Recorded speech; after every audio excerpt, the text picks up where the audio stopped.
Hi everyone, I'm Dr. Daria Klachko, Totten. Hi everybody, I'm Dr. Michael Nusbaum, and welcome to HealthTalks. So today we're talking about what? We're going to talk about the hot flash. Yeah, that's a big problem. That's a big problem. So hot flash is going to occur for, different medical conditions, but today we're going to limit our discussion to really talk more about hot flashes during the menopausal transition. Gotcha.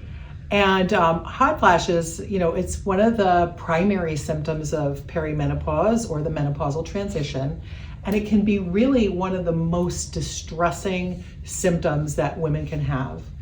80% of women going through the menopause transition will have hot flashes. Oh.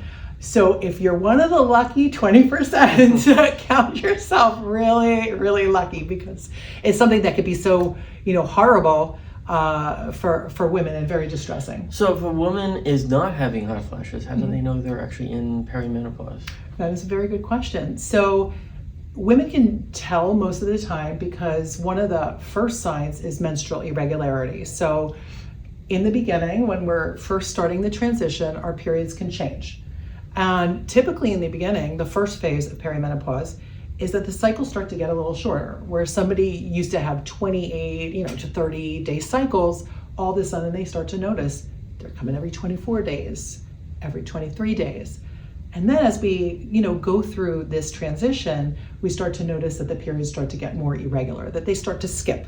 So maybe one comes on time and then, 6 weeks later, and this can go on for a while. Sometimes the perimenopausal transition can go for years. Yeah.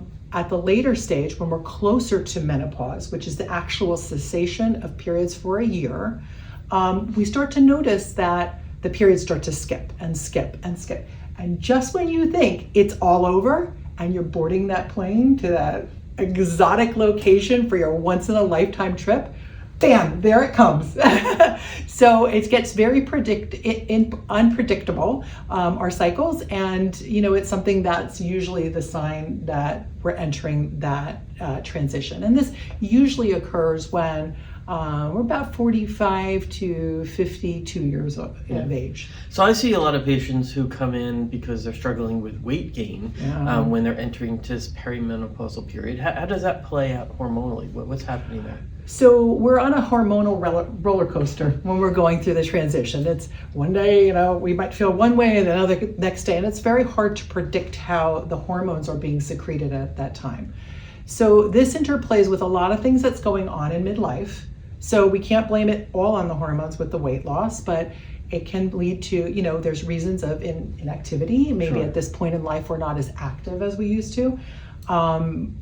Our metabolism really slows down. See that a lot of patients coming in perimenopausal and metabolism of a 80-something-year-old when they're only in their 50s. Yes, and our bodies are changing. So our bodies are not adapting to that, change in the hormone flux. Right. So we tend to start to gain weight in that dreadful area right. of the midriff, and it's a very, very difficult time, for weight gain at that time.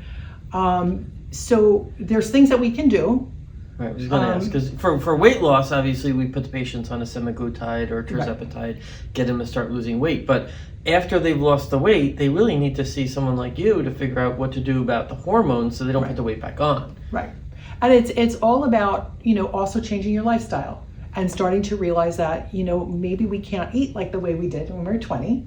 Right. We have to adapt healthier eating habits. Get into an exercise routine, which is so important for us in our lives ahead. Keeping, working on balance, working on tone. It's so important as we enter, the next phase of our lives. Thankfully, once we get through this menopausal transition, our bodies start to reset and get used to the lower estrogen.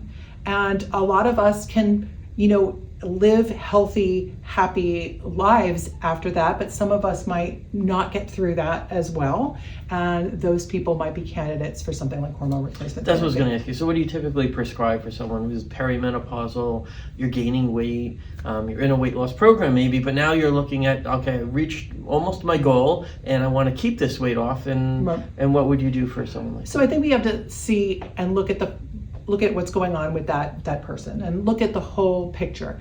If that person is suffering from other symptoms, the hot flashes are really bad, insomnia, generally just not feeling well, then we do have to have a discussion about hormone replacement therapy. Sure. And that can help a lot of those symptoms. Absolutely. All right. Well, I'm Dr. Michael Nusbaum. Dr. Daria Klachko Totten. And thanks for joining us at Health Talks.